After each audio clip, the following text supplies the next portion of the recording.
Hadirin dan hadirat yang dirahmati oleh Allah Subhanahu wa taala. Pada kesempatan bahagia ini kita akan menyampaikan tentang kisah-kisah para salihin, apa yang mereka lakukan ketika mereka menghadapi kondisi-kondisi genting ya. Karena sebagaimana kita ketahui dalam kehidupan ini tidak selalu berjalan sesuai dengan yang kita inginkan ya. Yang berjalan adalah sesuai dengan kehendak Allah Subhanahu wa taala ya. Oleh karenanya terkadang apa yang Allah berikan kepada kita berupa ujian-ujian yang tidak disukai oleh jiwa kita, atau kita menjadi sedih, atau kita menjadi khawatir, dan hal-hal lainnya yang kita rasakan ketika ujian-ujian tersebut ternyata sangat berat. Oleh karenanya pada kesempatan kali ini saya akan menyampaikan kisah-kisah para solehin yang membantu kita untuk senantiasa husnudzan kepada Allah Subhanahu wa taala dan tetap bertawakal kepada Allah Subhanahu wa taala betapapun berat ujian yang kita hadapi. Sebelum saya menyampaikan kisah-kisah tersebut, ada beberapa hal yang harus kita lakukan agar kita mudah menghadapi kondisi-kondisi genting seandainya menerpa kita ya. Di antara hal-hal yang harus kita lakukan agar kita mudah menghadapi kondisi-kondisi genting atau ujian-ujian yang berat, yang pertama tentunya adalah bersabar. Yang pertama bersabar kepada Allah Subhanahu wa taala. Karena Nabi sallallahu alaihi wasallam ketika menasihati Ibnu Abbas radhiyallahu taala anhuma dalam hadis yang panjang, yaitu hadis ihfazillah yahfazka, di akhir hadis kata Nabi sallallahu alaihi wasallam, wa'lam anna an-nasr ma'as sabri. Ketahuilah bahwasanya pertolongan Allah itu bersama dengan kesabaran. Pertolongan Allah itu datang bersama dengan kesabaran. Dan ini sesuai dengan firman Allah Subhanahu wa taala, innallaha ma'as sabirin. Sungguhnya Allah bersama dengan orang-orang yang sabar. Dan kita tahu bahwasanya dalam pembahasan akidah al-ma'iyah, kebersamaan Allah Subhanahu wa taala, ma'iyatullah, kebersamaan Allah itu ada dua, ada namanya al-ma'iyah al-ammah, kebersamaan umum, dan yang kedua namanya al-ma'iyah al-khassah, yaitu kebersamaan khusus. Apa bedanya? Kalau al-ma'iyah al-ammah, kebersamaan umum, yaitu Allah bersama seluruh makhluknya, dalam artian Allah melihat mereka, Allah mengetahui mereka, ya Allah bersama seluruh makhluk dengan ilmunya. Seperti firman Allah Subhanahu wa taala, wa huwa ma'akum aina ma kuntum. Allah bersama kalian dimanapun kalian berada. Maka Allah bersama makhluknya, yaitu bersama makhluknya dengan ilmunya dan pengetahuannya dan penglihatannya. Ini namanya ma'iyatullahi al-ammah, kebersamaan Allah yang umum. Dan ini berlaku bagi seluruh makhluk. Karena setiap makhluk dilihat dan diketahui oleh Allah Subhanahu wa taala. Ada namanya al-ma'iyah al-khassah, kebersamaan khusus, kebersamaan khusus. Yaitu kebersamaan bagaimana? Kebersamaan yang mengkonsekuensikan at-ta'yid wan nasar, pertolongan dan penguatan dari Allah Subhanahu wa taala. Di antaranya firman Allah Subhanahu wa taala, innallaha ma'as sabirin. Sungguhnya Allah bersama orang-orang yang sabar. Seperti perkataan Nabi sallallahu alaihi wasallam ketika dalam goa bersama Abu Bakar As-Siddiq radhiyallahu taala anhu, maka Rasulullah SAW berkata, la tahzan innallaha ma'ana. Jangan kau sedih, sungguhnya Allah bersama kita. Yaitu Allah akan menolong kita, Allah akan menguatkan kita. Maka jika seorang menghadapi kondisi yang genting, kemudian dia bersabar, ketahuilah pertolongan Allah menyertainya. Pertolongan Allah menyertainya. Kapan dia terlepas dari sabar, maka Allah pun meninggalkannya. Allah pun meninggalkannya. Maka ini poin yang sangat kritis bagi seorang ketika sedang diuji. Maka hendaknya dia bersabar. Kapan dia bersabar, maka Allah akan kasih solusi dengan cara Allah. Allah akan kasih solusi dengan cara Allah. Makanya Allah berfirman tentang Bani Israel, kata Allah Subhanahu wa taala, "Wa tammat kalimatu rabbikal husna ala bani Israil bima sabaru." Kata Allah Subhanahu wa taala, maka telah sempurnalah keputusan Allah yang indah kepada Bani Israel bima sabaru, karena kesabaran mereka. Itu setelah mereka disiksa sekian lama, diintimidasi oleh Fir'aun dan para pengikutnya, sampai akhirnya datang Nabi Musa alaihissalam menasihati mereka. Ista'inu billahi wasbiru, kata Nabi Musa, wahai kaumku, minta tolonglah kepada Allah dan bersabarlah. Nah, ketika mereka bersabar, Allah tolong mereka. Allah berfirman, wa tammat kalimatu rabbikal husna ala bani Israila bima sabaru wa dammarna ma kana yasna'u fir'aun wa qaumuhu wa ma kanu ya'rishun.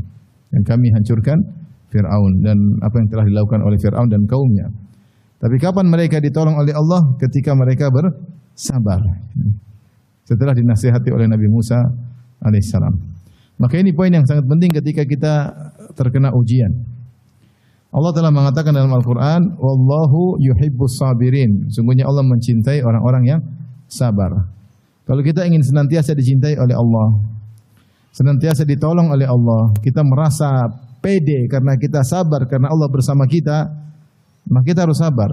Kapan kita tidak sabar, maka Allah meninggalkan kita. Kapan kita tidak sabar, maka cinta Allah mulai luntur dari kita. Karena dalam kehidupan ini banyak hal yang tidak kita sukai, banyak hal terkait dengan keluarga kita, terkait dengan ekonomi kita, terkait dengan banyak hal. Kita pinginnya ke utara, ternyata kita malah kegeret ke selatan. Berlabuh dengan kapal, berharap menuju ke utara, ternyata angin berhembus ke arah selatan. Pinginnya ke ngalor, malah angin ke ngidul. Pinginnya ke ngetan, malah ke ngulon ya. Ngulon. Dan sering seperti itu. Karena semua yang kita inginkan, kalau semuanya kita inginkan dikabulkan, itu hanya di surga. Itu hanya di mana? Surga. Kalau di dunia enggak lah.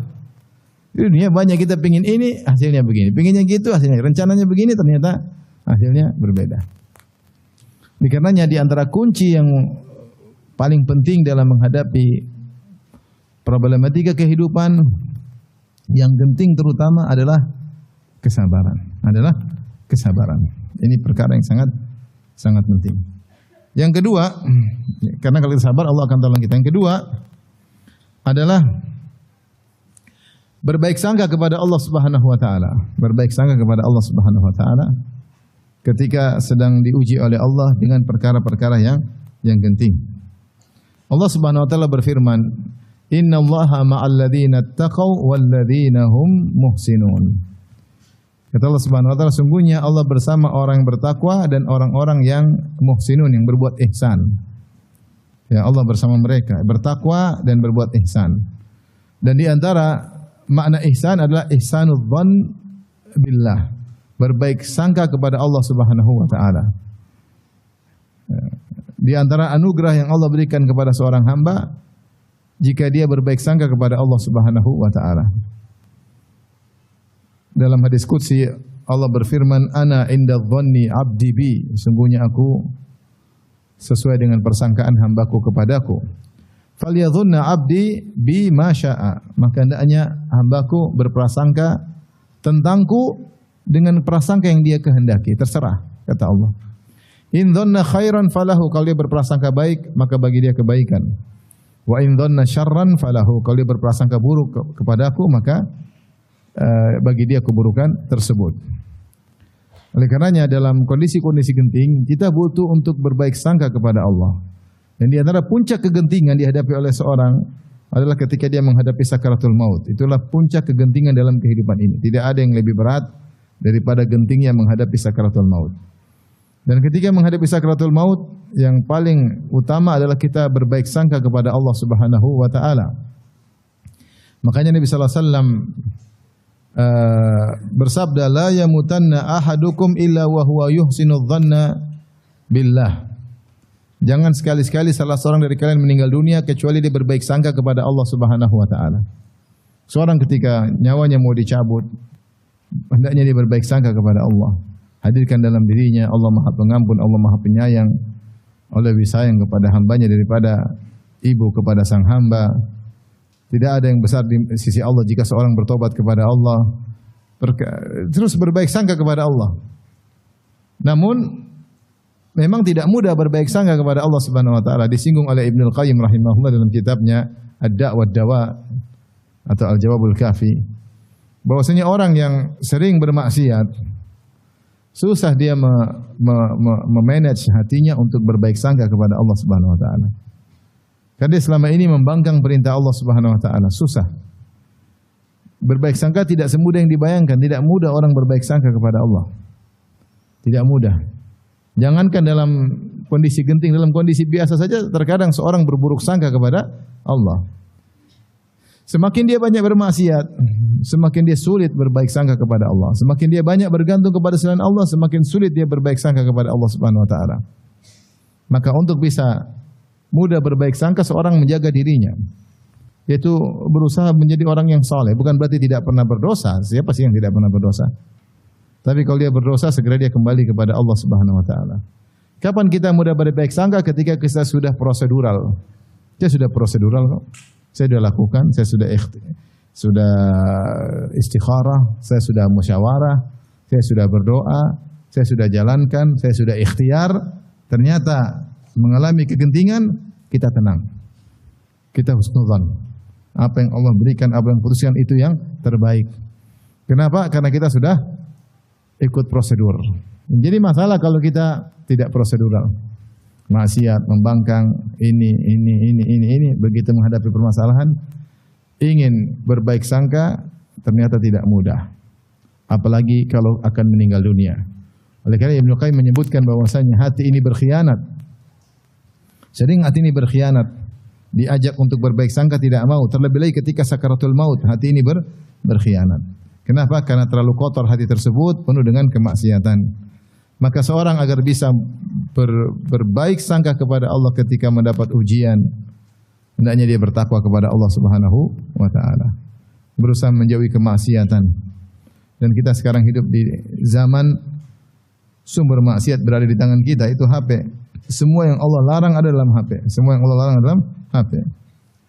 Allah larang berzina, maka sarana zina ada di HP. Allah melarang melihat yang haram, semua ada di HP. Allah melarang mendengar musik-musik, ada semua di HP. Allah larang tajasus, kita tajasus di HP.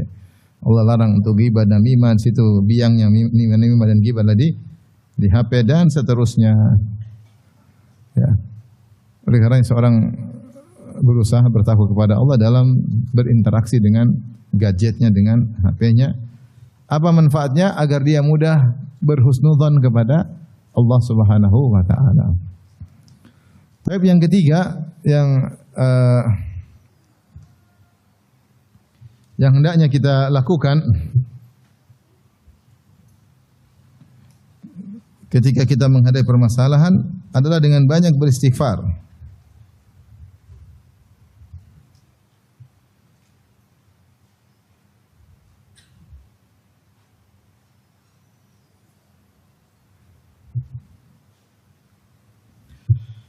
Agar kita banyak istighfar. Kenapa? Karena secara umum kaidah menyatakan semua keburukan yang kita alami adalah dari karena dosa-dosa kita. Ya. Mama asabaka min sayyi'atin famin nafsik. Keburukan apapun yang menimpamu maka adalah dari dirimu. Ma asabakum min musibatin fabima kasabat aydikum wa ya'fu an katsir. Tidak ada musibah yang menimpa kecuali akibat ulah perbuatan kalian. Makanya Rasulullah SAW mengatakan, ma yusibul muslim min wasabin wala nasabin wala hammin wala hazanin wala adan hatta syauka yushakuha illa kafarallahu biha khatayahu. Tidaklah suatu yang buruk menimpa seorang hamba, apakah dia sakit, apakah dia letih, apakah dia sedih, apakah dia gelisah, apakah ada yang menzaliminya, kecuali akan, bahkan duri yang menusuknya, kecuali akan menjadi penggugur dosa-dosanya. Maka seorang ketika mengalami hal yang tidak dia senangi, genting, maka dia banyak istighfar. Ini salah satu solusi. Astagfirullah, astagfirullah, astagfirullah. Dalam satu hadis, ya, meskipun sanadnya lemah, namun maknanya benar. Kata Rasulullah SAW, man lazimal istighfar, siapa suka beristighfar, senantiasa beristighfar, ja'alallahu lahu min kulli dhaikin makhraja. Man lazimal istighfar, siapa yang selalu melazimi istighfar, ja'alallahu lahu, maka Allah menjadikan baginya min kulli dhaiqin makhraja. Maka Allah jadikan baginya setiap kesempitan yang dia rasakan akan ada jalan keluarnya, ada solusinya. Wa min kulli hammin faraja. Dan setiap kegelisahan gundah gulana yang dia pikirkan, yang dia sulit hadapi, akan ada jalan keluarnya, solusinya. Ya. Wa razaqahu min haitsu la yahtasib. Dan Allah akan berikan dia rezeki dari arah yang tidak dia sangka-sangka. Ini semua secara sanad hadisnya lemah, namun maknanya semua benar. Ya. Makanya ketika Nabi Nuh alaihissalam menasihati kaumnya, dia berkata, faqultu astaghfiru rabbakum innahu kana ghaffara. Maka aku katakan kepada kalian, pada mereka itu kaumnya, istaghfiru rabbakum, istighfarlah kepada Rabb kalian, innahu kana ghaffara, sungguhnya Allah Maha Pengampun, yursilis samaa'a 'alaikum midrara. Allah niscaya akan turunkan bagi kalian hujan yang lebat. Wa yumdidukum bi amwalin wa banin, maka Allah akan berikan kepada kalian banyak anak, banyak harta. Wa ja'alakum jannatin wa ja'alakum anhara, maka Allah akan tumbuhkan bagi kalian taman-taman, kebun-kebun, dan Allah akan bukakan bagi kalian sungai-sungai. Ma'alakum la tarjuna lillahi waqara, kenapa kalian tidak mengagungkan Allah Subhanahu wa taala? Sebenarnya tafsir mengatakan kaum Nuh ketika itu mengalami musim kemarau. Musim kemarau sehingga air sungai kering, tidak ada tumbuh-tumbuhan. Maka Nuh kasih solusi, istighfar. Beristighfarlah. Maka seorang ketika menghadapi hal yang genting, lazimi istighfar. Astaghfirullah, sebanyak-banyaknya astaghfirullah. Sambil istighfar yang berkualitas, sambil ingat dosa-dosa yang dia lakukan.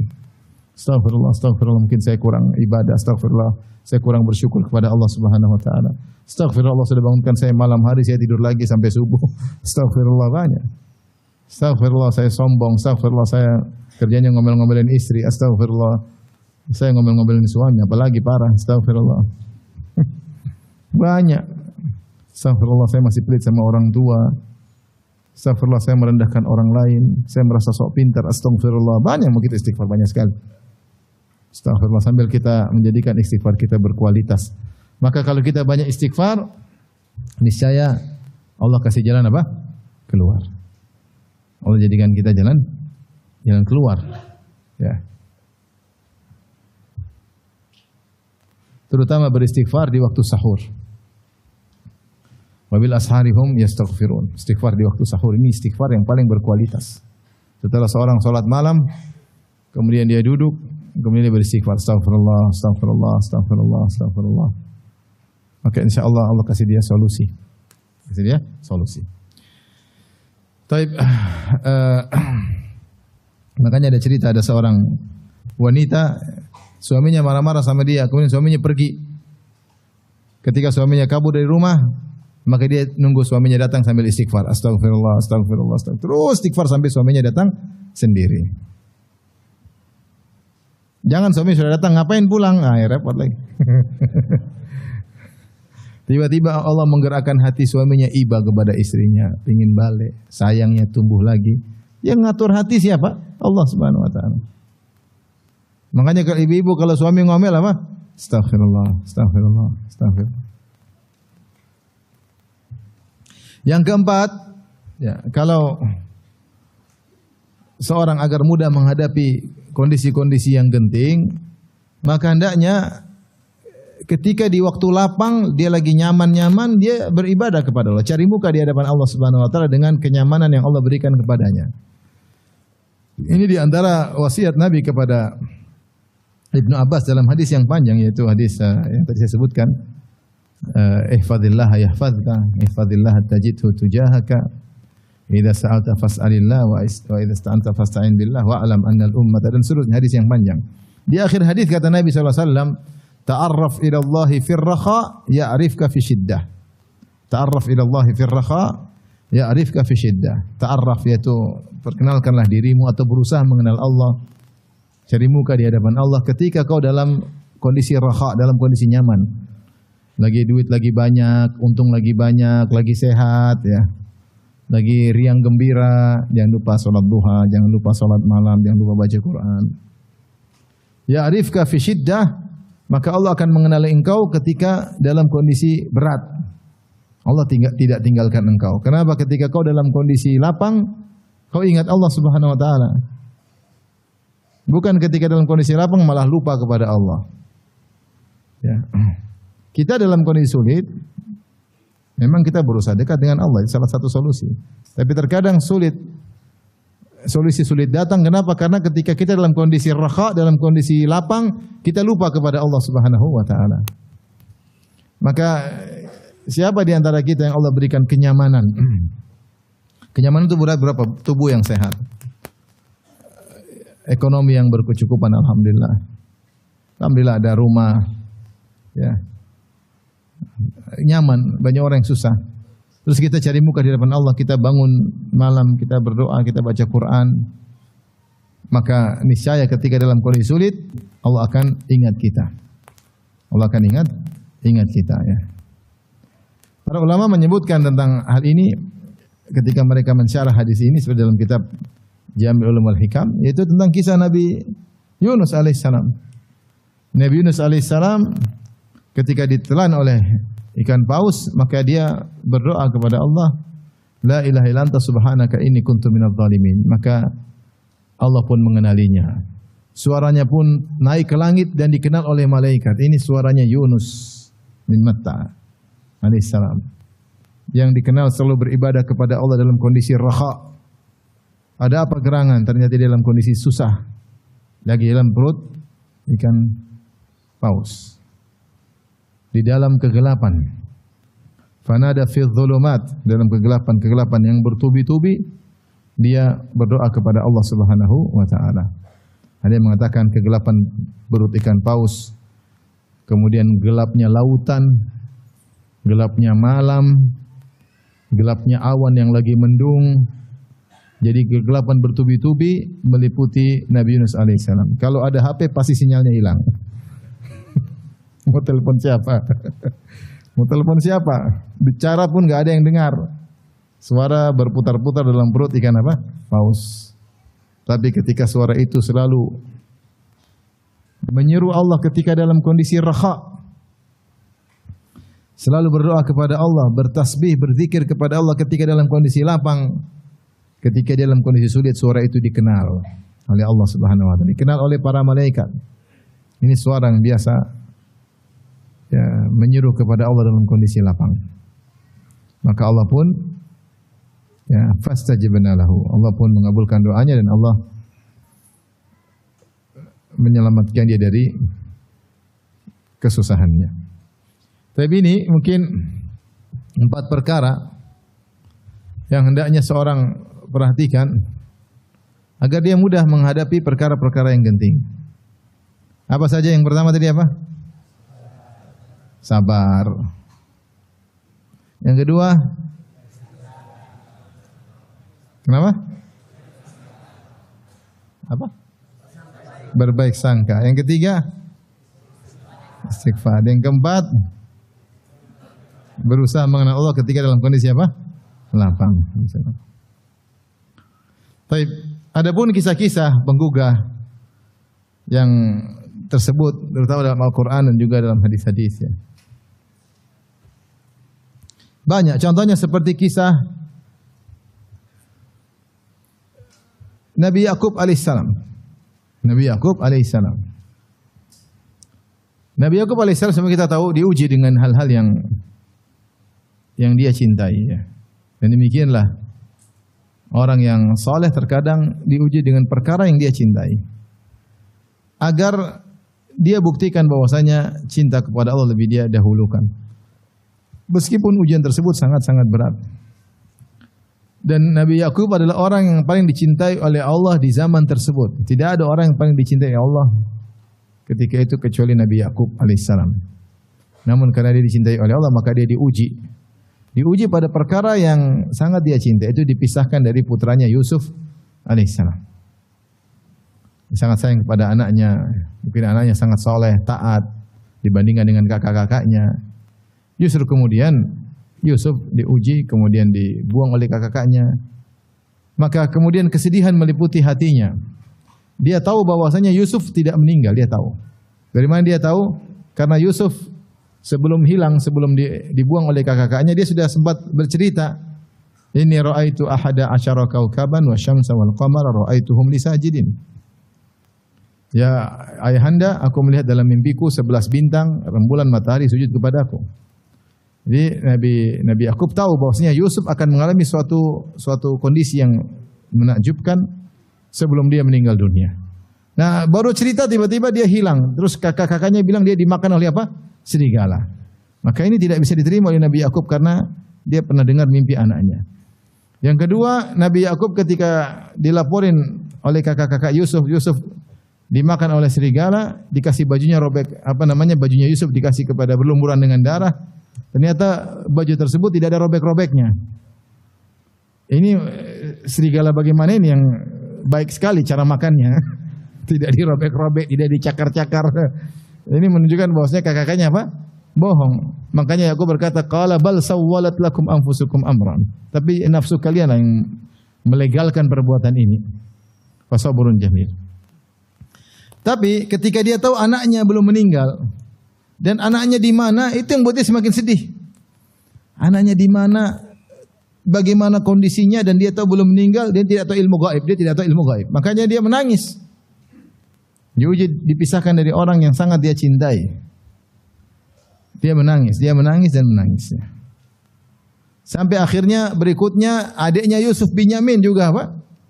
Ternyata bermasalah, akhirnya tertahan di Mesir. Kemudian kakak paling tua juga tidak mau pulang. Sehingga 3 orang anaknya setelah sekian tahun berpisah dari Yusuf. Ada yang mengatakan dipisahkan dari Nabi Yusuf 15 tahun, ada yang mengatakan 40 tahun, ada yang mengatakan 80 tahun, akhirnya ketemu kembali. Tapi setelah berpisah sekian lama, akhirnya Binyamin juga tertahan. Ketika Binyamin dan Yusuf tertahan, akhirnya kakak paling tua juga tidak mau pulang. Akhirnya 3 anaknya, mungkin anak yang terbaik ketika itu, akhirnya tertahan. Di saat itulah, subhanallah, Nabi Yakub semakin husnudzon kepada Allah. Ini yang saya mengambil pelajaran. Nabi Yakub kapan di puncak husnudzon? Ketika di puncak kegentingan. Ya. Makanya ketika kakaknya yang tidak mau pulang mengatakan irju ila abikum faqulu ya abana inna ibnaka saraq wa ma syahidna illa bima alimna wa ma kunna lil ghaibi hafizin was'al qaryata allati kunna fiha wal irata allati aqbalna fiha, dan seterusnya. Sampaikan kepada ayahanda adik kita mencuri Binyamin, padahal tentunya tidak, sehingga harus tertahan. Ketika itu dia di puncak kesedihan, dia mengatakan bal sawwalat lakum anfusukum amra fasabrun jamil. Kata dia, fasabrun jamil, aku akan bersabar dengan sabar yang indah. Apa itu sabar yang indah? Sabar tidak mengeluh kepada manusia, tapi hanya berkeluh kesah kepada Allah Subhanahu wa taala. Itu namanya sabrun jamil.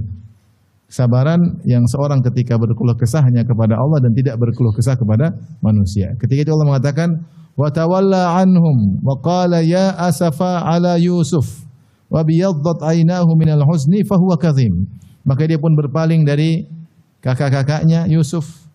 Kemudian dia ingat lagi, kesedih sekali anakku Yusuf. Dia ingat lagi Yusuf setelah sekian lama dia tidak menyebut namanya. Ketika Binyamin tertahan, dia ingat lagi kepada anaknya Yusuf. Wa biyaddat aynah, ketika itu puncak kesedihan, matanya pun putih. Minal husni, tadinya ada bulatan hitam jadi putih semua, menunjukkan dia tidak bisa melihat lagi karena saking sedihnya. Dan dia menahan rasa sedihnya. Maka anak-anaknya komentar lagi. Qalu tallahi tafta'u tadhkuru Yusuf hatta takuna haran aw takuna minal halikin. Ayahanda, kau ingat-ingat Yusuf terus sampai kau hampir mati, ya. Sampai buta, sampai hampir mati. Apa kata Nabi Yusuf? Qala Nabi Yakub, innama ashku bathi wa huzni ila Allah. Wa alau minallahi ma la ta'lamun. Aku hanya mengadukan kesedihanku kepada Allah Subhanahu wa taala, dan aku tahu apa yang kalian tidak ketahui. Allah mengatakan, Nabi Yakub ketika dikabarkan anaknya 3, 2 hilang, 1 tidak mau pulang, ya. Kata dia,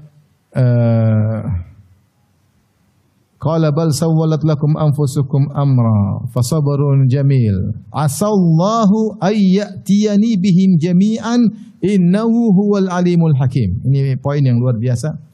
Di puncak kesedihan dia berkata, asallahu ayyatiyani bihim jami'an. Semoga Allah menghadirkan mereka bertiga kembali kepadaku. Di puncak-puncak kegentingan dia mengatakan, saat inilah semoga Allah mengembalikan mereka bertiga kepadaku.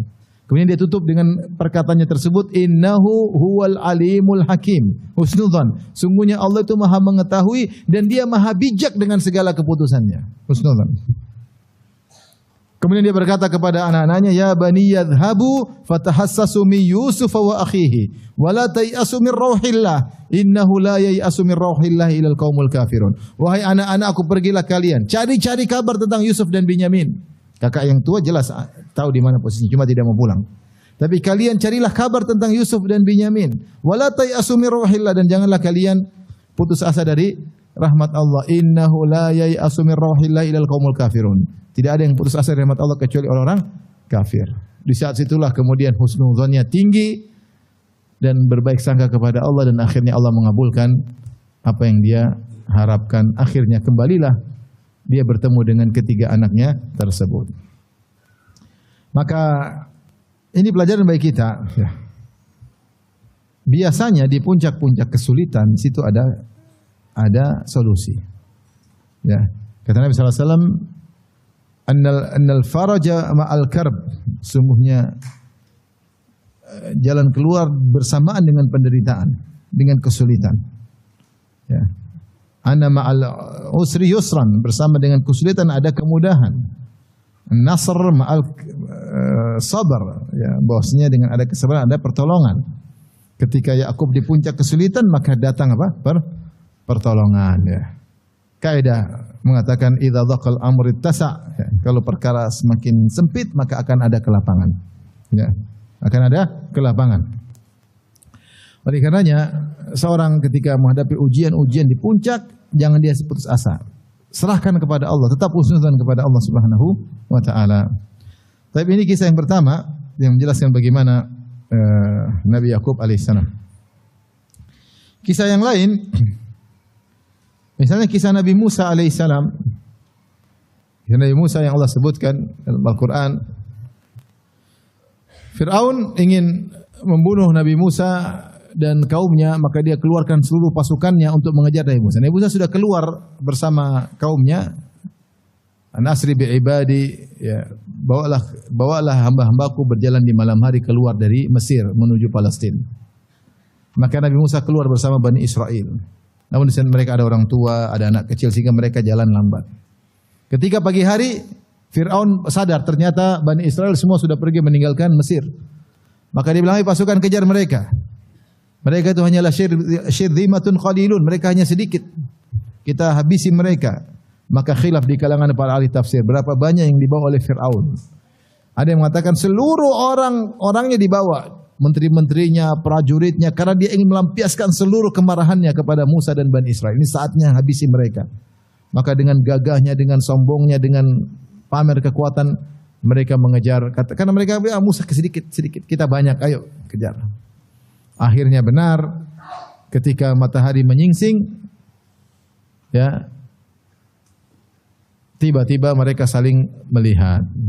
Falamma tara'atil jam'ani qala ashabu Musa inna lamudrakun. Ketika matahari terbit kemudian mulai terlihat, nampaklah kedua kelompok tersebut. Kelompok Nabi Musa bersama Nabi Musa alaihissalam sudah di hadapan Laut Merah. Laut Merah dengan ombak yang bergejolak di hadapan mereka. Sementara di belakang mereka ada Fir'aun dan bala tentaranya. Tidak ada jalan keluar, tidak ada solusi. Mau kemana? Nggak ada jalan lari, tidak bisa lari. Ketika itu kata Allah, qala ashabu Musa, berkatalah pengikut Nabi Musa, suudzon kepada Allah. Mereka berkata, inna lamudrakun, kita akan ketangkap, kita akan tertangkap. Tidak ada jalan lain. Di depan kita nggak mungkin menyeberang, kita akan tenggelam dalam Laut Merah.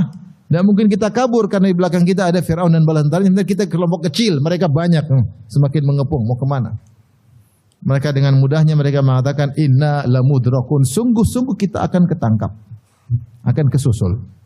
Saat itulah Nabi Musa menguatkan husnudzonnya, dia mengatakan kalla inna ma'aya rabbi sayahdin. Sekali-sekali tidak, sungguhnya Allah bersamaku dan dia akan kasih jalan keluar. Subhanallah, bagaimana husnudzon Nabi Musa di puncak-puncak kegentingan. Tatkala orang lain sudah putus asa, Nabi Musa justru semakin pede. Kalla, sekali-sekali tidak ada seperti itu. Inna ma'iya rabbi sayahdin, Allah bersamaku. Tapi siapa yang bisa mengucapkan demikian? Orang yang bertakwa. Kalau kita tukang maksiat, Allah bersamaku, bersama apa? Siapa yang nonton film Korea gimana bilang Allah bersama? Kalau kita sebagian kita gitu susah, kita mau pede susah. Tapi kalau kita tadi malam salat malam, kita berdoa kepada Allah, kita zikir, kita sedekah, kita bersalah, kita berdosa, kita bertobat, kita berbakti sama orang tua, kita bisa hadirkan perasaan Allah bersamaku. Boleh. Boleh kita bilang gitu, Allah bersamaku. Sebagaimana Nabi Musa dengan pedenya ya, berkata, kalla, sekali-sekali tidak, kita tidak bakalan ketangkap. Kenapa? Inna ma'iya rabbi, Rabbku bersamaku. Kebersamaan khusus. Dia pasti menolongku, saya hadiin. Dan benar, akhirnya Allah suruh Nabi Musa memukulkan tongkatnya, maka fanfalaqa fakana kullu firqin kataudil azim. Maka kemudian air laut pun mengalir ke atas, melanggar undang-undang alam semesta. Airnya kan ngalir dari atas ke bawah. Ini air dari bawah ngalir kemana? Ke atas. Ya. Hukum teori gravitasi tidak berlaku. Naik ke atas. Itulah mukjizat. Naik ke atas, kemudian bikin lorong 12. Jadi air bukan cuma terbuka, naik ke atas bikin lorong 12. Seperti disebut oleh Ibnu Katsir dalam tafsirnya. Lorong 12 karena mereka 12 suku. Karena kalau lorong cuma satu nanti empat-empatan terlambat. Sementara ini di belakang kejar terus. Dibukalah 12 lorong. Kemudian mereka masuk masing-masing sesuai dengan lorongnya. Kemudian di lorong air tersebut ada jendela-jendelanya sehingga mereka saling melihat. Tidak suudzon, jangan-jangan teman kita suku sana sudah mati. Enggak, mereka saling melihat. Sementara 12 lorong. Akhirnya mereka apa? Selamat. Setelah mereka selamat, Nabi Musa ingin memukulkan tongkat lagi, kata Allah jangan. Watrakil bahra rahwan innahum jundum mughraqun, biarin, jangan dulu dipukul. Akhirnya Fir'aun dan balantaranya, laut masih terbuka, kata Fir'aun fatajallada. Kata Ibnu Katsir, Fir'aun sudah terlanjur, dia ego, dia gengsi mundur. Maka dia menyabarkan dirinya, kemudian dia bikin ulah, dia bilang, wahai kaumku, sungguhnya laut telah terbuka untukku. Mari sini. Ya terlanjur, mau gengsi mundur gimana, nggak enak kan? Nah, Tuhan masa gengsi, masa mundur. Ayo, laut terbuka untukku. Semua mojo goblok semua, masuk semua. Kemudian Nabi Musa pukul sekali lagi, kemudian mampus semua. Tapi mau saya, bagaimana Nabi Musa alaihissalam justru pede di puncak-puncak kegentingan. Puncak kegentingan. Contoh lagi kisah dalam Al-Quran. Seperti kisah yang kita sudah singgung tadi. Nabi Muhammad SAW bersama Abu Bakar As-Siddiq. Thaniyatnaini dalam surat Al-Anfal. Thaniyatnaini idhuma fil ghar idh yaqul li sahibi la tahzan innallaha ma'ana. Dalam surat apa? Taubah atau Al-Anfal? Thaniyatnaini idhuma fil ghar idh yaqul li sahibi la tahzan innallaha ma'ana. Ketika yang kedua berkata kepada temannya, yang kedua maksudnya Nabi Muhammad SAW berkata kepada temannya Abu Bakar.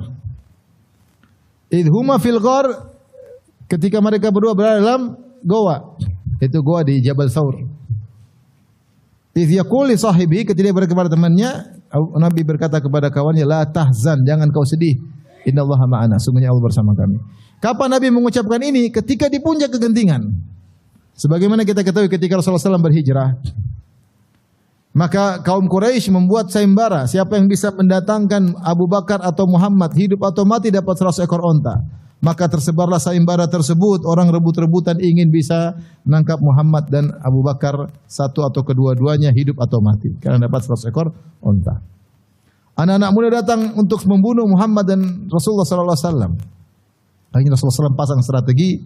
Di antara strategi tersebut adalah Rasulullah SAW ketika pergi meninggalkan kota Mekah, Rasulullah SAW tidak langsung ke utara menuju kota Madinah. Karena Mekah di bawah, Madinah di utara, di atas lagi negeri Syam.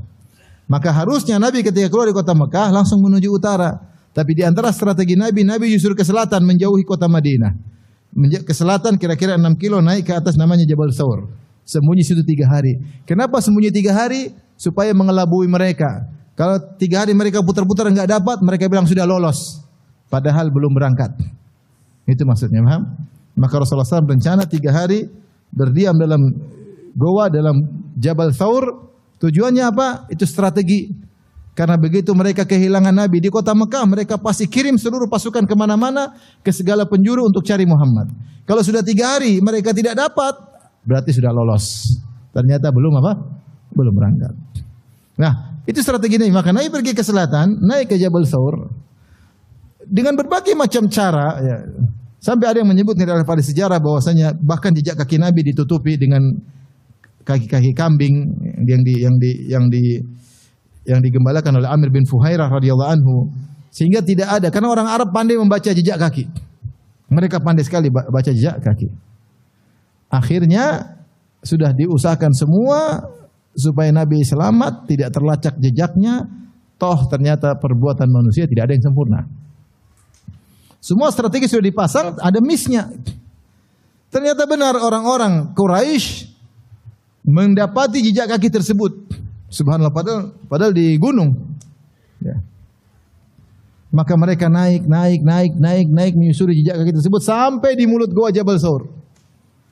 Ketika itu mulut goa terbuka dan goanya itu di bawah. Situ ada Abu Bakar dan Nabi Muhammad SAW. Ketika itu Abu Bakar pun takut. Karena orang sudah ribut-ribut di atas di mulut goa. Abu Bakar berkata kepada Nabi, "Ya Rasulullah, law anna ahadahum nazara ila tahti qadamaihi la absarana." Ya Rasulullah, jika seandainya salah seorang dari mereka nengok ke bawah gini aja sudah melihat kita. Sudah melihat kita karena pintu goa terbuka.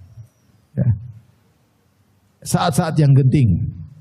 Artinya rencana Nabi gagal. Harusnya mengelabui kaum musyrikin supaya tidak tahu jejak kaki. Ternyata malah sampai depan mulut goa. Di saat genting itulah yang Abu Bakar sudah ketakutan. Maka Nabi menenangkan dengan pedenya. Dia mengatakan, "Ya Abu Bakrin, ma dhannuka bithnaini Allahu thalithuhuma."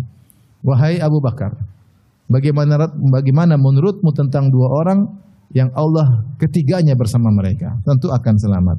Maka turunlah firman Allah, "Tsaniyasnaini idh huma fil ghar idh yaqulu sahibi la tahzan innallaha ma'ana." Ketika Rasulullah berkata kepada Abu Bakar As-Siddiq radhiyallahu anhu, "Jangan kau sedih, sungguhnya Allah bersama kami." Dan benar akhirnya mereka ditutup mata mereka dan akhirnya mereka pun tidak tahu bahwasanya di bawah kaki mereka mungkin tinggal 1 meter lagi, 2 meter lagi sudah ketangkap Abu Bakar. Tapi maksud saya, di puncak kegentingan Nabi tetap husnudzon kepada Allah Subhanahu wa taala. Taib. Di antara kisah yang Allah sebutkan di dalam Al-Quran yang sudah tadi kita singgung adalah kisah Nabi Yunus alaihissalam. Kata Allah, "Wa dhannuni idh dhahaba mughadiban fa dhanna an lan naqdira alaihi fanada fi dhulumati an la ilaha illa anta subhanaka inni kuntu minadh dhalimin." Kata Allah, "Fastajabna lahu wa najjaynahu minal gham wa kadzalika nunjil mu'minin." Kata Allah Subhanahu wa taala, dan kisah tentang Dhannun, maksudnya Nabi Yunus alaihissalam. Tatkala dia meninggalkan kaumnya dalam kondisi marah. Dia dakwahi kaumnya tidak mau beriman, Nabi Yunus jengkel. Maka dia pergi meninggalkan. Harusnya dia tidak meninggalkan mereka. Allah belum perintahkan dia untuk meninggalkan mereka, tapi mungkin dia jengkel. Akhirnya dia naik, pergi meninggalkan mereka. Wa dhanna allan naqdira alaih. Tapi dia menyangka dia tidak akan dipersulit oleh Allah. Tapi Allah uji dia karena dia tidak sabar. Alaihi salatu wassalam. Maka kemudian dia pergi, akhirnya naik ke sebuah kapal. Naik sebuah kapal, ternyata ombak besar. Orang-orang kenal siapa Yunus, ini orang soleh. Akhirnya mereka buang barang. Ternyata kapal masih goyang. Harus ada yang dibuang. Satu orang harus loncat keluar supaya kapal tidak tenggelam. Akhirnya mereka bikin undian. Semua anggota termasuk Yunus ditulis namanya. Goyang-goyang, cenek, keluar nama Yunus. Kata mereka, enggak, kau enggak orang soleh. Kita goyang lagi. Kedua, keluar lagi nama Yunus. Enggak, kau orang soleh. Goyang lagi, keluar lagi Yunus. Kata Yunus, itu memang Allah ingin saya loncat. Nabi Yunus pun loncat. Kapal selamat, datangkan paus, kemudian Nabi Yunus. Maka saat itulah Nabi Yunus, kata Allah, "Fanada fi dhulumat." Allah uji dia untuk menjadikan dia lebih baik. Alaihissalam. Ya, maka kemudian dia masuk dalam perut ikan paus. Fanada fi dhulumat tadi sudah disebutkan. Dia menyuruh dalam kegelapan perut ikan paus, di perut ikan paus ada lampunya enggak? Enggak ada. Enggak ada lampunya, gelap semua. Mungkin jantung berundur. Gelap. Gelap, kegelapan laut, kegelapan malam, kegelapan awan yang hitam bertubi-tubi, bertumpuk-tumpuk. Maka Yunus alaihissalam meskipun semua sebab di atas muka bumi sudah tertutup, pintu langit tidak pernah tertutup. Maka dia berkata, La ilaha illa ant, bertawasul dengan kalimat tauhid. La ilaha illa ant. Tidak ada yang berhak disembah kecuali Engkau ya Allah. Aku mau minta kepada siapa kalau bukan kepada Engkau. La ilaha illa ant. Ini kalimat tauhid paling penting kita ucapkan ketika kita dalam kondisi genting. La ilaha illa anta. Subhanaka, maha suci Engkau ya Allah. Inni kuntu minadh dhalimin. Aku termasuk orang yang berdosa. Sini Nabi Yunus beristighfar. Nabi Yunus apa? Istighfar. Dia tahu ini semua karena kesalahannya. Dan dia mengakui dosanya. Diminta kepada Allah Subhanahu wa taala, maka Allah pun kabulkan. Allah selamatkan Nabi Yunus alaihissalam. Kata Allah, "Falaula annahu kana minal musabbihin, lalabitha fi batnihi ila yaumi yub'atsun." Kalau bukan Nabi Yunus dulu termasuk orang yang suka bertasbih, sering salat, dalam kondisi lapang ingat sama Allah Subhanahu wa taala. Lalabitha fi batnihi, tentu dia akan berada dalam perut ikan paus sampai hari kiamat. Subhanallah. Tapi kenapa dia diselamatkan? Annahu kana minal musabbihin. Dia dulu suka beribadah, suka salat, suka bertasbih, suka berzikir ketika dalam kondisi lapang. Di sini Nabi sebab-sebab yang membuat Nabi Yunus selamatkan di antaranya beristighfar. Beristighfar. Inni kuntu minal zalimin. Maka kalau kita menghadapi masalah besar, genting, bilang apa? Astaghfirullah, astaghfirullah, astaghfirullah. Antum sekarang ada yang menghadapi masalah genting enggak? Ada? Ada, mungkin ada. Mungkin ada. Di antara kita mungkin ada. Mungkin pembicara juga sedang menghadapi masalah. Para pendengar. Kuncinya apa? Astaghfirullah, astaghfirullah, astaghfirullah, astaghfirullah. Sampai Allah kasih apa? Solusi. Subhanallah. Kita ini lemah. Makanya di antara faedah kalau kita berdoa ketika salat, kita bilang ihdinas siratal mustaqim. Ya Allah, tunjukkan aku jalan yang lurus. Orang mengatakan, "Ya Ustaz, ngapain minta jalan lurus? Kita kan sudah di jalan yang lurus. Sudah Islam, sudah sunnah, jalan lurus apa lagi?" Jawabannya bahwanya setiap dalam kehidupan kita butuh petunjuk. Kita enggak tahu bagaimana menghadapi permasalahan kita. Ngurus anak-anak butuh petunjuk enggak? Butuh. Kalau enggak kita salah ngurus. Ngurus istri-istri butuh petunjuk enggak? Salah ngomong kah? Ngurus istri butuh petunjuk enggak? Butuh. Kalau enggak kita salah ngurus. Berbakti sama orang tua butuh petunjuk enggak? Kalau enggak kita salah ngomong, salah ini, orang tua tersinggung. Interaksi dengan kakak adik silaturahmi butuh petunjuk enggak? Kita ini lemah. Maksudnya baik ternyata salah jalan. Maka kita senantiasa butuh petunjuk dalam menjalankan aktivitas kita. Ketika kita sholat butuh petunjuk enggak supaya bisa khusyuk? Butuh. Kita dakwah kita butuh petunjuk enggak? Biar kita enggak salah dakwah, biar kita sabar, butuh petunjuk. Maka benarlah kita doa yang paling kita harapkan adalah ihdina as-siratal mustaqim. As-siratal mustaqim. Kadang kita melihat permasalahan, kita bilang, "Ya Allah, saya pasrahkan kepadamu. Saya enggak tahu apa yang harus dilakukan." Bingung. Terlalu pelik permasalahan. Kita bilang, "Ufawwidul amr ilallah." Aku serahkan, ufawwidhu amri ilallah. Aku serahkan urusanku kepada siapa? Allah Subhanahu wa taala. Oleh karenanya, ketika seorang menghadapi permasalahan, hanya dia banyak istighfar dan istighfar dan istighfar sampai Allah berikan solusi. Tapi istighfar tadi saya katakan istighfar yang berkualitas. Tapi di antara kisah yang Allah sebutkan dalam Al-Quran yang juga dalam kondisi genting adalah kisah perang Al-Ahzab dalam surat Al-Ahzab. Kata Allah, "Ya ayyuhalladzina amanu dzkuru ni'matallahi 'alaikum idz ja'atkum junudun farsalna 'alaihim rihan wa junudan lam tarauha. Wa kana Allah bima ta'maluna basira. Idz ja'ukum min fawqikum wa min asfala minkum wa idz zaghatil absar wa balagatil qulubul hanajira wa tadhunnuna billahi adh-dhununa. Hunalika butuliyal mu'minuna wa zulzilu zilzalan syadida." Allah berfirman, "Wahai orang beriman, ingatlah nikmat yang Allah berikan kepada kalian. Kapan? Ketika dalam kondisi genting. Idz ja'atkum junudun, ketika pasukan-pasukan datang mengepung kalian. Yaitu Al-Ahzab. Al-Ahzab dikatakan Al-Ahzab yaitu jamak dari hizb, kumpulan kelompok-kelompok. Karena dalam pasukan tersebut ada beberapa kelompok-kelompok. Ada kelompok Quraisy sekitar 4.000 orang. Ada dari kabilah Ghatafan dan kabilah-kabilah lainnya sekitar 6.000 orang. Belum kemudian ada Bani Quraidah yang berkhianat dari dalam kota Madinah. Jumlah dari luar 10.000, dari dalam ada sekitar 700 pasukan perang dari orang Yahudi. Ya. Maka Allah berkata, "Idz ja'ukum min fawqikum," ketika datang dari atas kalian 10.000 pasukan mengepung kalian. Wa min asfala minkum, dan dari bawah kalian ada 700 kabilah Bani Quraidah yang berkhianat. Mereka menyatakan, kami putuskan perjanjian damai dengan kaum muslimin. Kapan mereka putuskan perjanjian? Ketika di posisi genting, dalam kondisi genting. Saatnya mereka harus bantu kaum muslimin melawan orang Quraisy, justru mereka berlepas diri, justru mereka ingin balik menyerang kaum muslimin. Ketika itu kondisi sangat mengerikan. Kenapa jumlah kaum muslimin sekitar 2.000 orang? Kemudian musim dingin, musim kelaparan. Mereka luar biasa. Sampai Rasulullah SAW ketika gali Khandaq, Rasulullah SAW mengikat perutnya dengan batu saking laparnya. Para sahabat ikat perut mereka dengan batu saking laparnya. Mereka harus gali Khandaq. Kata Allah, "Hunalika wa tadhunnuna billahi dhununa." Ketika itu kalian berprasangka dengan berbagai macam prasangka. Kata para ulama, kaum munafikin yang ada dalam barisan kaum muslimin berprasangka buruk. Kata mereka, "Ma wa'adanallahu wa rasuluhu illa gurura." Ini Allah dan Rasulnya hanya menjanjikan kita tertipu saja, ini mana? Mau bagaimana mau selamat seperti ini?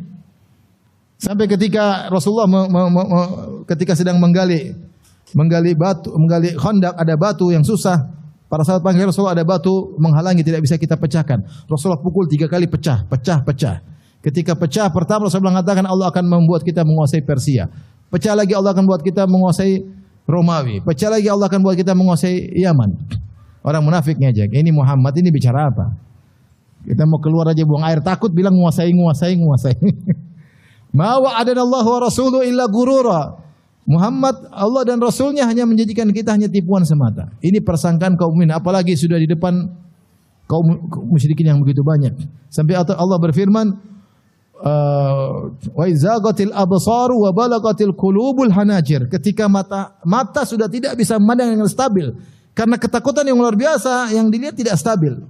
Zagatil absar, tidak stabil. Wa balagatil qulubul hanajir. Jantung naik sampai ke kerongkongan saking takutnya, berdetak luar biasa. Kata Allah, "Hunalika butuliyal mu'minuna wa zulzilu zilzalan syadida." Ketika itu kaum ini diuji dengan ujian yang berat dan digoncang dengan sebesar-besarnya, digoncang oleh Allah, ketakutan luar biasa. Tapi orang mukmin ketika falamma ra'al mu'minuna al-ahzaba qalu hadza ma wa'adana Allah wa rasuluhu wa sadaqa Allah wa rasuluhu wa ma zadahum illa imanan wa taslima. Kata Allah memuji kaum mukminin ketika dalam kondisi genting, tatkala kaum mukminin melihat Ahzab sudah datang semuanya dengan sombongnya mereka, dengan kekuatan yang begitu banyak 10.000 orang sementara mereka cuma sedikit. Mereka berkata, "Hadza ma wa'adana Allah wa rasuluh." Ini yang sudah Allah dan Rasulnya janjikan. Wa sadaqallahu wa rasuluh, dan sungguh benar Allah dan Rasulnya. Kata Allah, tidaklah menambah mereka kengerian seperti itu illa imanan wa taslima. Mereka semakin beriman dan mereka semakin pasrah kepada Allah Subhanahu wa taala. Inilah mereka berbaik sangka kepada Allah di saat kondisi apa? Genting. Seakan-akan tidak mungkin menang, tahu-tahu Allah kirimkan pertolongan, fa arsalna alaihim rihan wa junudan lam taruha. Allah pun kirim angin memporak-porandakan mereka. Allah kirim malaikat, angin menghembus dengan begitu kencangnya menghabisi mereka. Tidak ada tungku yang di atas taruh di atas bara api kecuali tungku tersebut terbalik, apinya mati. Tidak ada kemah kecuali kemahnya tumbang. Angin sangat kencang sampai akhirnya mereka ketakutan. Akhirnya mereka pulang. Ya. Wa kafallahu al-mu'minina al-qital. Mereka pulang ketakutan. Tapi mau saya justru dalam kondisi mereka melihat jumlah yang banyak, justru mereka mengatakan wa sadaqallahu wa rasuluh. Sungguh benar Allah dan Rasulnya. Di saat itulah iman mereka semakin tinggi. Taib. Di antara kisah yang Allah sebutkan misalnya dalam Al-Quran, seperti kisah Nabi Ayub. mengajarkan kepada kita untuk berbaik sangka kepada Allah Subhanahu wa taala. Allah berfirman, wa ayyuba idznada rabbahu anni massaniyadh-dhurr wa anta arhamur rahimin fastajibna lahu. Kata Allah Subhanahu wa taala, ingatlah Ayub alaihissalam. Ketika dia terkena penyakit, kemudian dia berdoa kepada Rabbnya, dia mengatakan anni massaniyadh-dhurr. Ya Allah, aku ditimpa dengan penderitaan. Dia tidak mengeluh, ya Allah ini sakit gini. Dia ijmal global. Dia tahu Allah Maha tahu. Tapi dia tutup doanya dengan kita boleh berdoa sebagai Nabi Zakaria. Kita berdoa dengan dua cara. Ada cara kita detail seperti Nabi Zakaria. Idnada rabbahu nidaan khafiyya. Qala rabbi inni wahana al-'azmu minni washta'ala ar-ra'su shayba. Wa lam akum bidu'aika rabbi syaqiyya wa inni khiftul mawaliya min wara'i wa kanat imra'ati aqira fahab li min ladunka waliyya yarithuni wa yarithu min ali yaqub waj'alhu rabbi radiyya. Nabi Zakaria ketika berdoa, ya Rabbku, aku sudah tua, rambutku putih semuanya, enggak ada hitamnya, semuanya Pak, putih. Tulangku sudah lemah. Ya. Dan istriku mandul. Dan orang-orang butuh untuk diurusin, tidak ada orang alim yang mengurusin, melanjutkan tugasku untuk berdakwah. Anugerahkanlah kepada anakku yang bisa, anak yang bisa melanjutkan tugasku mengurusi Bani Israel. Dia sebutkan, saya begini. Boleh. Dan Nabi SAW juga pernah berdoa dalam satu riwayat, ketika Rasulullah SAW diusir dari kota Taif, maka Rasulullah berdoa dengan doa yang panjang. Ashku ilaika dha'fa quwwati wa qillati hilati wa hawani 'alan nas. Ya Allah, aku keluhkan kepada Engkau, aku berkeluh kepada Engkau tentang lemahnya kekuatanku, sedikitnya kemampuanku, dan bagaimana aku dihinakan oleh manusia. Nabi bicara. Tidak ada masalah. Tapi Nabi Ayub dia tempuh cara yang lain. Dia ketika sakit, dia bilang, anni massaniyadh-dhurr. Aku ditimpa dengan penderitaan. Dalam riwayat ayat yang lain, binusbin wa adzab, ya. Ditimpa dengan penyakit dan penderitaan. Ya. Tapi dia tidak perinci begini, saya sudah 7 tahun ya Allah sakit. Tidak. Karena dia tahu Allah tahu tentang apa sakit yang dia alami. Tapi dia bicara secara global, bahwasanya saya sedang menderita. Ini juga boleh. Yang menakjubkan, dia akhiri doanya dengan berkata, wa anta arhamur rahimin. Engkau adalah zat yang paling penyayang. Kalau seandainya di hadapan saya ada orang-orang yang sayang sama saya, maka engkaulah zat yang paling maha penyayang di antara semuanya. Kita ini, siapa yang sayang sama kita? Banyak yang sayang sama kita. Orang tua kita sayang sama kita tidak? Anak-anak sayang atau tidak? Istri-istri sayang atau tidak? Wallahu alam. Istri sayang, kakak adik sayang enggak? Sayang. Mungkin tetangga sayang, anak-anak sayang, teman dekat sayang. Semua sayang, semua kalah. Wa anta arhamur rahimin. Engkau yang maha apa? Penyayang. Allah Subhanahu wa taala. Allah yang maha penyayang. Lallahu arhamu bi ibadihi min hadhihi bi waladiha. Allah lebih sayang kepada hamba-hambanya daripada seorang ibu kepada anaknya. Maka dia bertawassul dengan nama Allah Arhamur Rahimin. Engkau adalah zat yang maha penyayang, dan maha penyayang tidak akan meninggalkan aku seperti ini. Husnudzon luar biasa. Allah kabulkan, langsung sembuh. Langsung sembuh. Nabi Ayub alaihissalam. Semuanya mudah. Cuma urkot beri licik, suruh injak-injak, kemudian keluarlah air untuk mandi dan untuk minum. Kemudian sembuhlah Nabi Ayub alaihissalam. Intinya ayat ini dijadikan oleh para ulama. Maka Allah harus kita husnuzon, karena dia yang paling sayang kepada kita. Kalau kita punya kawan baik sama kita, kira-kira kita husnuzon atau suudzon? Katanya sama antum. Ada teman baik selalu bantu. Kita kalau kita husnuzon atau suudzon sama dia? Kita husnuzon, dia baik, orang ini baik kok, insyaallah gitu. Mungkin dia belum bisa bantu saya karena saya begini, mungkin dia lagi susah. Tapi kita pasti husnuzon karena kita tahu dia ini baik. Dia sayang sama kita. Bagaimana dengan Allah yang Arhamur Rahimin? Kenapa kita husnuzon sama dia? Tinggal kita manage hati kita husnuzon sama Allah Subhanahu wa taala. Itu di antara sebab Allah mengabulkan doa seorang hamba. Taib. Masih ada waktu? Masih. Di antara kisah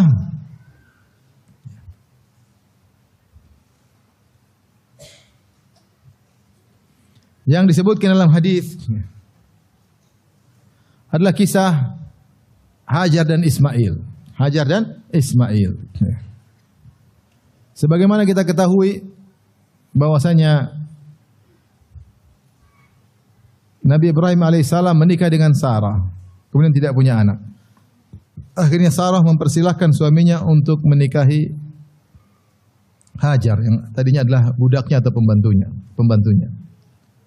Fa akhdamaha Hajar dalam hadis, maka Hajar dijadikan pembantu bagi Sarah. Maka kemudian Ibrahim pun menikah dengan siapa? Hajar.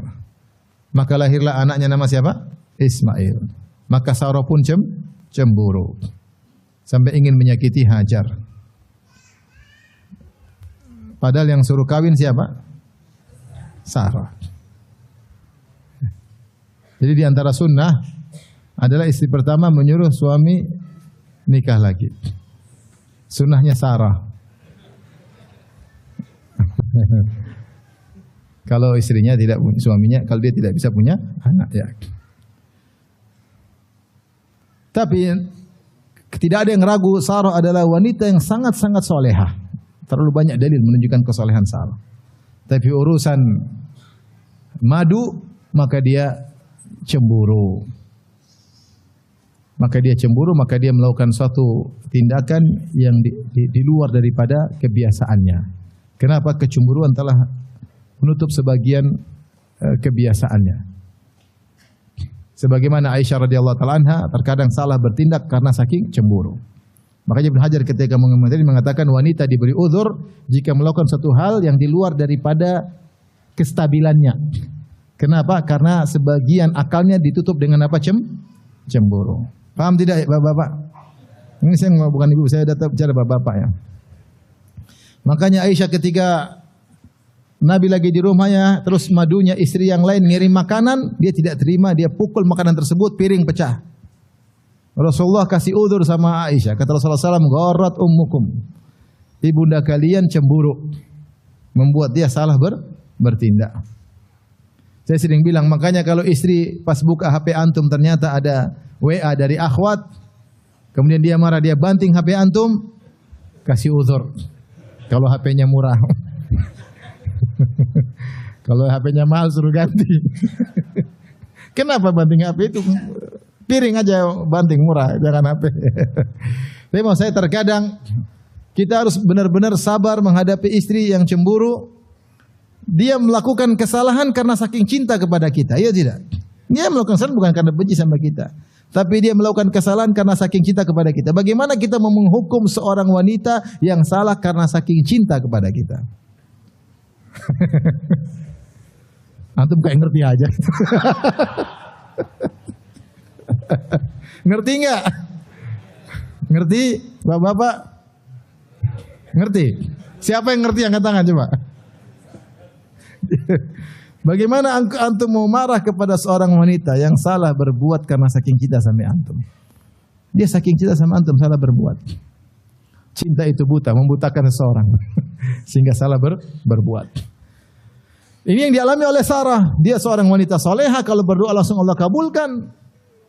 Namun dia marah sama Hajar. Hajar pun dibawa lari oleh Nabi Ibrahim alaihissalam atas perintah Allah Subhanahu wa taala.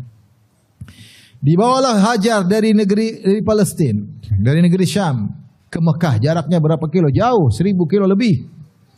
Dari Syam ke Madinah saja mungkin 800-900 kilo. Tambah lagi 410 kilo ke Mekah, 1000 kilo lebih. Di sebuah negeri yang tandus, tidak ada tanaman, tidak ada manusia, tidak ada sumber air, tidak ada apa-apa. Dia letakkan kemudian istrinya yang dia cintai Hajar dan putranya Ismail. Kemudian dia balik menuju ke utara. Utara bawa ke selatan, balik lagi. Tanpa ngomong apa-apa. Silakan, ini satu kantung korma, satu kantong air minum. Dia balik. Maka dikejar oleh istrinya Hajar. Ya Ibrahim. Dia heran suaminya kok begini meninggalkan dia seperti ini. Untuk bayangkan bagaimana beratnya Ibrahim. Dia bawa istrinya ke tempat yang dia tahu dia akan meninggalkannya. Sedih atau tidak? Subhanallah. Ini anak yang dia tunggu-tunggu puluhan tahun. Nabi Ibrahim ketika keluar diusir dari Babil, dari Irak. Di antara doa yang dia ucapkan, Rabbi hablhi minas salihin. Ya Allah anugerahkan aku anak saleh. Kapan dikabulkan? Puluhan tahun kemudian baru dikabulkan. Ini anak sudah dikabulkan, suruh ditinggal. Berat atau tidak? Saya bisa bayangkan gimana, nggak bisa bayangkan gimana beratnya hatinya Ibrahim ketika itu. Tapi semua perintah Allah. Maka dia taruh anaknya, kemudian dia pergi dengan penuh kesedihan. Maka Hajar mengajarnya. Hajar berkata, Ya Ibrahim, atatrukuna bihadzal wadi? Wah Ibrahim, kau tinggalkan istrimu dan anakmu di tempat ini lembah, nggak ada apa-apa, nggak ada manusia, nggak ada tanaman, nggak ada air, nggak ada apa-apa. Ibrahim tidak jawab, cuek, jalan terus. Ini suami cuek. Dikejar lagi oleh Hajar. Subhanallah, istrinya ngejar-ngejar. Wahai suamiku, Hajar kehilangan suami yang sangat sayang, sangat cinta. Kenapa kau tinggalkan kami seperti ini? Tidak ada makanan, tidak ada minuman, tidak ada teman, tidak ada manusia. Ibrahim tidak jawab, jalan terus. Sampai ketiga kali tanya lagi, Ya Ibrahim, atatrukuna, kau tinggalkan kami, anakmu ini. Tinggalkan di lembah seperti ini. Ibrahim tidak jawab, maka Hajar yang cerdas, yang soleha, mengerti. Dia mengatakan, Allahu amaraka bihada. Apakah Allah yang perintahkan kau seperti ini? Aneh. Seperti ini Allah yang perintahkan? Baru Ibrahim menjawab, Naam, benar. Apakah hati Ibrahim tidak pilu-pilu? Maka Hajar ketika bilang, dengar Ibrahim berkata ini perintah Allah, dia ucapkan kalimat yang indah. Dia mengatakan, Idzan la yudayyi'una. Kalau begitu Allah tidak akan tinggalkan kita. Subhanallah. Pede, husnuzon luar biasa. Kalau begitu, ini perintah Allah, jalankan. Allah tidak akan tinggal kami. Jalankan wahai suamiku. Perintah Allah, Allah tidak akan tinggalkan kami. Dia juga menguatkan hati apa? Suaminya. Ibrahim berjalan, pura-pura tidak lihat. Hatta idza bin haitsu saniyah, sampai dia sudah tempat agak jauh di mana ada tanah yang agak tinggi, dia baru balik, baru dia berdoa. Ya Allah, itu anakku yang Allah abadikan dalam Al-Quran. Rabbi inni askantu min dzurriyyati biwadin ghairi zar'in inda baitikal muharram rabbana liyuqimus shalah faj'al afidatan nas. Dia berdoa yang Allah berikan Al-Quran. Kapan dia berdoa? Ketika istrinya udah enggak lihat. Karena kalau dia langsung balik lihat, makanya dia jalan dulu. Sudah jauh istrinya udah enggak lihat, baru dia balik. Berdoa, gimana lagi? Ini istri saya sayangi, anak saya sayangi. Berdoa. Kalau bukan perintah Allah mungkin dia bawa lari anaknya. Dan Hajar kemudian komitmen, idzan la yudayyi'una. Kalau gitu Allah tidak akan tinggalkan kami. Subhanallah, maka dia pun menyusui anaknya, makan dari korma, minum dari air minum yang ada. Anaknya disusui Ismail sampai akhirnya kormanya habis, airnya habis. Hajar pun lapar, air susu pun berhenti. Ismail mulai menggeliat kesakitan. Saat itulah Hajar kemudian berusaha cari pertolongan ikhtiar. Dia pergi ke sofa, lihat sana lihat sini apakah ada bantuan. Tidak ada. Kemudian dia turun berlari kecil di antara dua lembah, kemudian naik ke Bukit Marwa. Lihat kan, lihat kiri, enggak ada. Jalan lagi turun, terus sampai ke 7. Ketika 7 dia mendengar suara. Dia berkata, Sahin, diam kau dengar ada suara. Fatah sama, dia berusaha mendengar ada suara. Maka dia bilang kepada suara tersebut, Qad asma'ta, kau sudah mendengarkan suaramu kepadaku. In kana indaka ghiwas, kalau kau punya pertolongan, tolong kami. Ternyata datang malaikat Jibril alaihissalam. Kemudian Jibril datang ke arah Ismail, kemudian dia menendang dengan sayapnya atau dengan akhibih, dengan kakinya, tumitnya, maka keluar air Zam-Zam. Subhanallah. Bagaimana Hajar tidak putus asa, dia husnudzan kepada Allah, dia mengatakan Allah tidak akan meninggalkan apa? Kami. Dan apa yang dia khawatirkan semua Allah kabulkan. Dia bilang, Ya Ibrahim, kau tinggalkan kami, enggak ada apa-apa, enggak ada manusia. Allah datangkan suku Jurhum tinggal di situ. Ya. Tidak ada air datang di situ. Dan kemudian kehidupan ada di situ.